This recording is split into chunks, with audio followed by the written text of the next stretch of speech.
Greetings, everyone. Thank you for joining this training on temporary custody foster opportunities. My name is Katie Armour, and I am the foster coordinator at our Boston Adoption Center. So these opportunities are really unique ways for you to help animals that could be in the most need of assistance. In recent years, the MSPCA has looked for ways to best help animals that we know are at risk and the owners that we know are least served in our communities. The end goal is, of course, to keep pets with the people that love them, and also to decrease the amount of animals that don't need to be surrendered to the shelter. We work hand in hand with our community outreach department, and we're also working more with our law enforcement team to help assist animals who may have been abused or neglected, or to help them differentiate what is a case of neglect and what is a case where somebody just needs our assistance. As you well know, foster homes are a really wonderful option for animals who have been through a lot of transitions. And so animals in these situations do really benefit, especially from a foster's love and attention. This kind of foster is not going to be for everyone, but we do hope that some of you are intrigued and really want to help in this very, very big and important way. So what are you providing? You guys are bringing to the table, ideally, a quiet adult-only home, and preferably one that doesn't have a lot of roommates.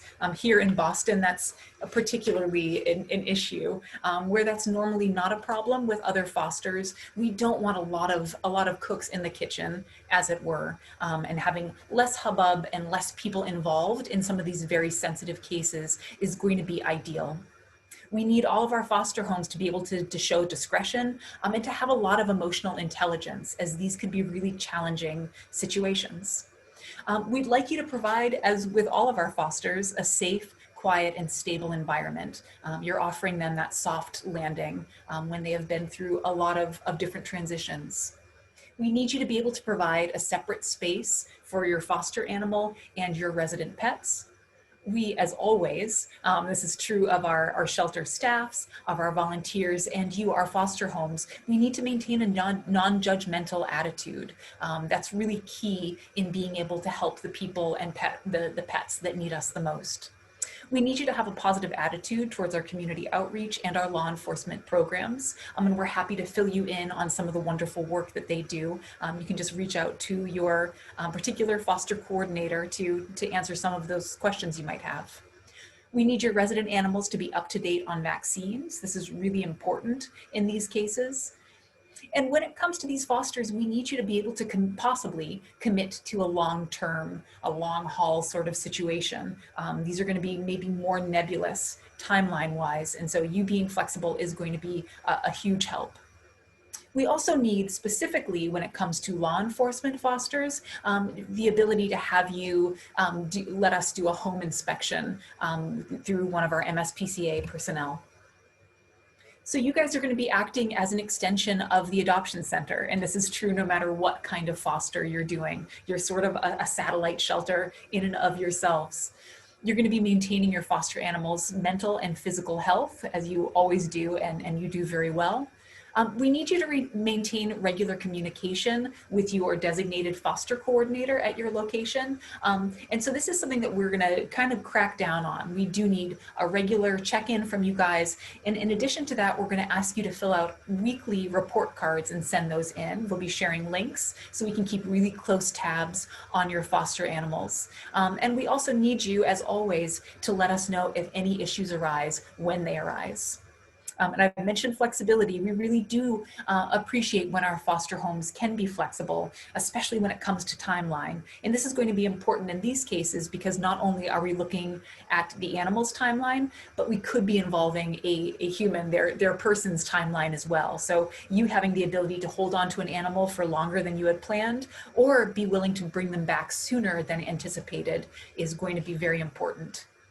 Having a reliable mode of transportation is also super helpful.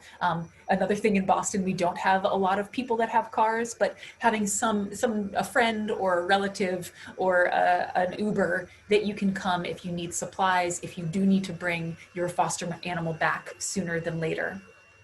Now, learning new skills is something you've already proven you're good at. You're here at this training. But having fosters that are willing to learn new skills as far as maybe medication, if you have an animal that you are fostering that could have medical issues or behavioral issues, which a lot of these particular fosters will have, you being willing to learn new skills is going to be a big help for them.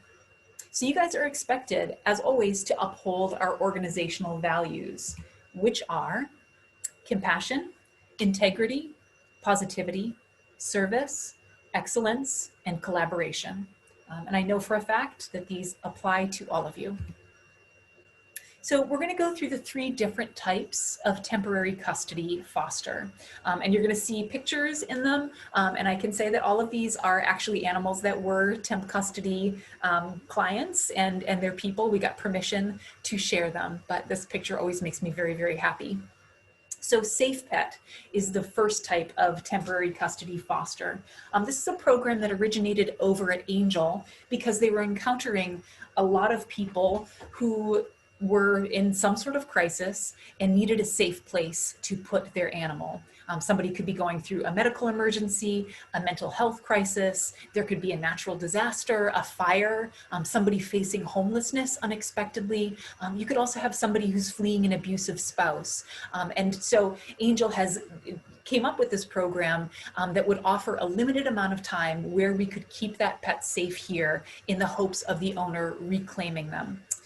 This program really has strict guidelines in order for it to remain functional. And really the main guideline is that somebody does have an end date that they can reclaim their pet.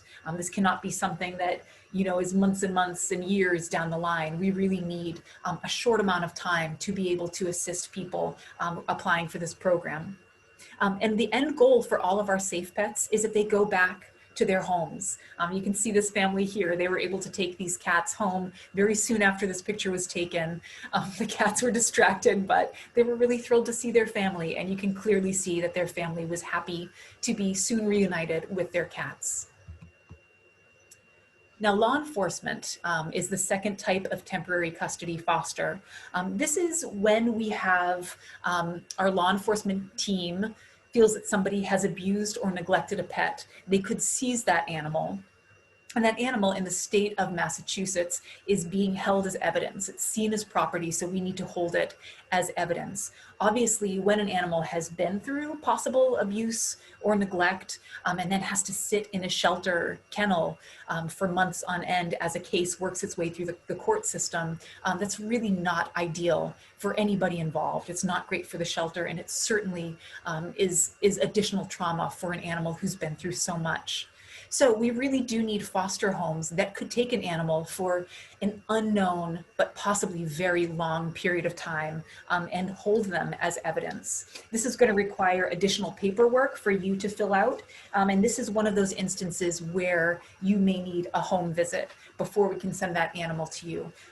Something to keep in mind with law enforcement is that we are always doing due diligence to make sure that when we take an animal from an owner, we are working really hard to have a solid case. But it's important for you to know that we are not guaranteed to win these cases. And in rare incidences, we might have an animal go back to somebody that we felt could not care for them.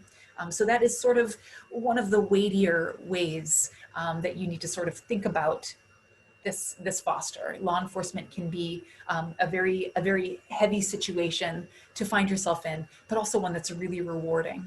This is a dog named Neves, who obviously was having a fabulous time in foster, and we did win ownership of her from her previous owner, and now she has a really excellent life where she is treated like the princess she is. Okay. We also have pregnant and nursing moms, and we often are encountering, especially now that we are doing more work in underserved communities with our community outreach teams, we're encountering a lot of people that maybe didn't know that there are low-cost spay and neuter options for their pets. And these are people that maybe have not always had a great relationship. You know, certain areas, like I said, underserved communities have sometimes had contentious relationships with animal organizations. And we're working really hard to change that and to establish ourselves as a resource, and a non-judgmental one at that. So we are encountering people who may have had a cat that got out of the house and got pregnant, and they're completely overwhelmed. They love their pet. They didn't get her spayed in time, but they really need our help. And it is a lot to have an animal give birth in your home, and it can be a lot of stress on people that are already struggling in ways that some of us can't even imagine. So what this type of foster offers is to have one of our foster homes take on a pregnant or nursing animal, and hold on to them for the 2 months it takes for that animal to wean her young. Now, the goal is that the mother is going to go back to this owner that loves her very much and is missing her very much. And typically the kittens or puppies or baby small animals will then go up for adoption. Before any of the mothers go back to their owners, we do spay them, and we make sure that this is the last litter that they have. And we've just established a really fabulous relationship with somebody who didn't know that we were here as a resource and here to help. So we are going to provide you guys, as we do with all fosters, a full behavioral evaluation. We want you to sort of know what sort of animal you're taking home, a little bit about their personality, the stuff that they like or don't like. So we will try to give you not only a history on them from their previous home when we have it, but also a bit about their stay here in the shelter. We're going to do a medical assessment for all of the animals, make sure they're up to date vaccine-wise. We're also going to schedule with you upcoming boosters and flea and tick prevention. And like I said in the previous one, we are going to assist people who are reclaiming their animals with spay and neuter and future medical stuff as needed. So you guys, as foster caregivers, are going to get an initial timeline for that foster animal. I've mentioned flexibility a few times here. We will try our best to give you an idea of how long this foster will last, knowing full well that we cannot make that guarantee. And we always appreciate your flexibility if you can hold onto an animal longer as needed. We will, of course, provide you with supplies for the duration of the time that animal is going to be in foster, and that includes food, litter, bowls, bedding, toys, treats, anything that you need. You can just reach out to your foster coordinator, and we will provide you with that to the best of our ability. We're also going to provide a discussion of the possible outcomes for that foster animal. Specifically when it comes to these 3 types, we want you to know full well what you're getting into when you agree to take one of these animals home. We'll talk as much as we can about the court case, if that's what's going on, if it's a law enforcement foster, and we'll let you know how strong our case is, what we think the outcomes could be, so you can best gauge if this is going to be a good foster option for you. Something that is really important with all of your fostering opportunities is that you never take on something that you feel uncomfortable with or you feel like your family would be uncomfortable with. So you can always use your discretion, but having that conversation and having us answer your questions could really help. Of course, we are always here to offer emotional support as needed. So preparing your home for a new foster. This is one picture that I actually stole from the internet because it's such a fabulous foster space. So this is a really ideal way to do things. You can see this room is designated just for the foster animals. You've got lots of dynamic space. You've got everything that they need in one contained spot. So what we are hoping for from you is, you probably don't have a room like this. As again, especially Boston people might not have just a whole foster room. But this is a good idea of what your animals are going to be thriving in. So we do need you to set up all of your foster animals in a separate space. So a room that has a door that can secure them from your resident pets. Having it be a non-carpeted space is a real benefit. Animals have accidents, especially when they're new to a space, they don't know the schedule, they don't know any of the rules. We will warn you if we feel like there's a cat that has genuine litter box issues or a dog doesn't seem to be house trained. We will try to prepare you for that. But even animals that have exemplary histories with house training could have accidents in a new space. So hardwood flooring or tiles are a really good way to go. Offering a new animal a limited space environment also helps them to sort of decompress. Like I've said, these animals have been through a lot. Some of them have been bounced from different homes or different shelters before ending up in your home. So starting them off in a controlled environment will really help them to thrive and not be so overwhelmed. We don't want them hiding for the first week they're with you. We want them to feel like they can conceptualize where they are and start to feel comfortable sooner than later. You know, hiding spaces are really important. They could be hiding under your bed if you have a bathroom, you know, providing the open doored carrier that you see here in this picture, or just sideways boxes. Sideways Amazon boxes are really great options specifically for cats and small animals. But we are happy to offer you additional enclosures if that would be helpful. So with all of these three types of fosters, we need you to refrain from any cute social media posts or pictures. Again, discretion is the name of the game with these. When it comes to temporary custody and safe pet, we want to respect that the owner has entrusted us with their animal. That's a really big deal. And if we had them see that their dog or their cat is being posted on social media with any sort of details about their history, that would be really heartbreaking and could jeopardize an important relationship that we just built. When it comes to law enforcement, sharing that information could really jeopardize the case. And when we talked a little bit about Safe Pet earlier, we talked about spousal abuse being a possible issue. Obviously, we want to not jeopardize the safety of an owner by having that person be able to access a picture of that animal or locate the animal on social media. So we really want people to trust us. We want people to know that they can come to the MSPCA for help. And so in addition to, you know, not posting pictures or blurbs about your animal, the language that you use is going to be really important too. If you use derogatory language, if you use, you know, dismissive or, you know, shaming people that have needed to come to us for help with their pets, you could be deterring the very people that need our help and deterring those animals from getting that help. So keep all details about your foster, the little that we're able to share with you, keep those confidential.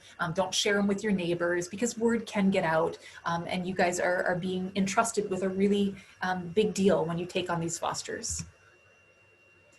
So you're all familiar with this because I know we discuss it at different stages of the onboarding for our fosters, but it's always worth going over again. So we are always working with the input of our vets, our behavior teams, and our staff to have the best possible outcomes for each pet.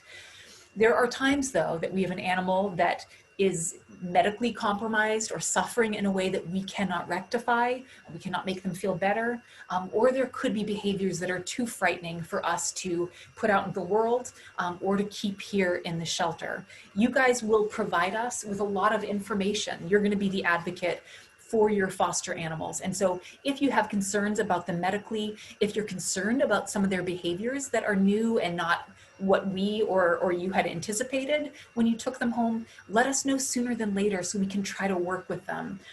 You really are going to be their voice in these situations, and we rely on you for that. You guys, of course, have the opportunity to opt out if you don't want to hear about a euthanasia decision. You can let us know about that. But if you do not opt out of that, we are going to be very transparent with you if we do have concerns about your foster animal. As you can imagine, it's never an easy decision to make to euthanize a foster animal or a shelter animal or even a beloved pet. So we ask you that you remain compassionate, not only with yourself, but with the shelter staff that is making such a difficult decision, and being cognizant of that. And of course, we know, any of us who have euthanized a pet, we know that the most difficult decision is often the most humane.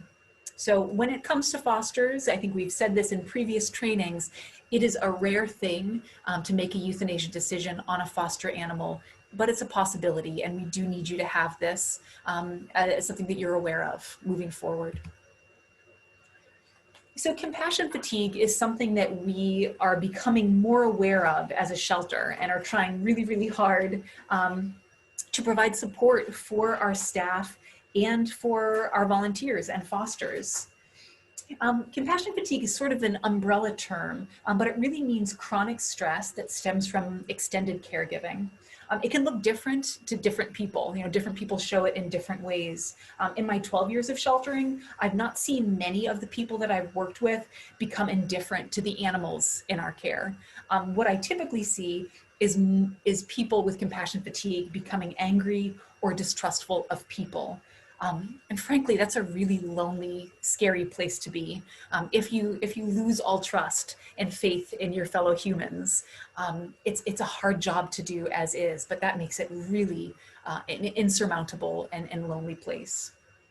So euthanasia is just a small part of a small contributor for compassion fatigue. Studies show that. So this is just a minimal part of things. And I think that makes sense. Euthanasia is very final. I think what causes a lot of emotional stress for people is having unknown outcomes, like having this unknowable thing can be really, really challenging. Not knowing where your foster animal is going to end up, not knowing if they're going to go back to somebody who can't care for them. That's a very looming sense of dread that some people can have. And we want to be able to help you with that, because that can tire you out and it can prevent you from being able to help your foster animal or future fosters. You're allowed to have a lot of complicated feelings when it comes to caring for these animals, and we encourage you to talk to your coordinators about that. You could have complicated feelings about returning your animal to a home that you feel is not necessarily stable.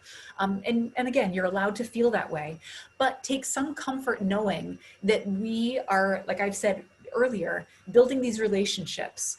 If somebody has sought us out for help, if you're fostering an animal that has been facing homelessness with their family, if the owners have entrusted that pet to us, they're going to continue to entrust us with follow-up care. If an animal is being reclaimed by the owner, that person is going to leave knowing that the MSPCA is here to help if they need supplies, if they need advice or any future assistance. So it's a really wonderful thing to remind yourself that most of the people that we are working with, most of the pet owners that we are helping are pet lovers too, and are doing the very best that they can. So when it comes to compassion fatigue, if you feel like you're in the midst of it, let us know as soon as you can. We are really here to support you.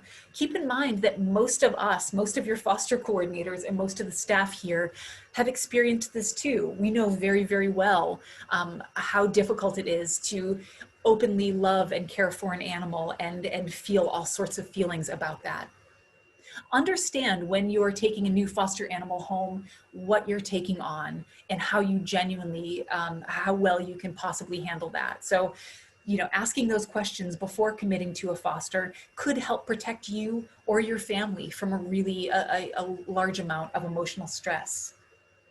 Rely on all of your foster coordinators to update you, to answer your questions as you foster. That can kind of help you conceptualize what's going on. Again, we can't share all of the details when it comes to some of these cases, but we can maybe help quell some of your fears or help you not feel so worried about the situation that your foster animal is in.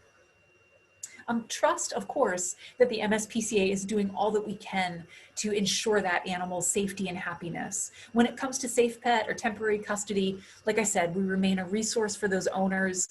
We kind of stay in that animal's life. So yeah, I hope that is a big comfort to all of you. So when you're managing grief and the burden of compassion fatigue, try mindfulness, doing deep breathing exercises, meditation. We have guidebooks. We have some handy guides that we can send you if you need some help with this. something that makes me sound a little bit Pollyanna-ish, is trying to choose compassion over anger. I really believe in this, especially with law enforcement cases where it's easy to feel very angry and very hateful towards somebody that was accused of not caring for their animal property. It's still good to try to remember that person's humanity. And the majority of cases that we are dealing with are people that maybe were overwhelmed. It's rare that we have somebody who is outright abusing a pet or outright trying to hurt their animal. We're often dealing with people that are not educated with pet ownership, have not had a lot of resources. And so trying to see the good in people that you might feel very, very angry at could help you to deal with the burden of a big foster situation like this. Make sure you honor the feelings of your foster co-parents. This is something that I need to do better myself. I tend to like to have back-to-back fosters. If one of my animals is euthanized, I like to take in a foster right away. And that has not always been respectful to my partner. He has been really nice about telling me that he needs some time in between animals. He needs time to grieve. He needs time to feel their loss, whereas I just like to put the Band-Aid of a foster animal in. So make sure you check in with the feelings of the other people living in your home. Make sure they're on the same page so they can also help with the emotional burden of these situations. If you're still struggling with any of your feelings when it comes to fostering, know that we have, like I said, those worksheets, and talk to your foster coordinator. We can try to connect you with the Angell social worker. They have a social work team that have been really useful and helpful, not only for pet owners, but for staff that are feeling a lot of these feelings too. Okay, as you know, I think any of you who have fostered in the past, you know how much you matter to the animals that you've cared for. You've offered them a safe space, a soft landing, and they will be forever grateful to you for that, especially these animals that have been through so much before they ended up with you. Know that you are helping our adoption center staff and our volunteers to focus on the animals that are in-house that need the most attention. By being able to put animals in foster homes, we're able to do better by both them and the animals in-house. You're literally freeing up space in the adoption center for other animals that could be waiting to come in, other animals that need us as a resource. And of course, you could be a really big bright spot. You could be one of their favorite times in life is you know, the time that our foster animals get to spend in our homes, a place that is just there to love and comfort and help them feel more at ease with people. So you can be a real world changer for your foster animals.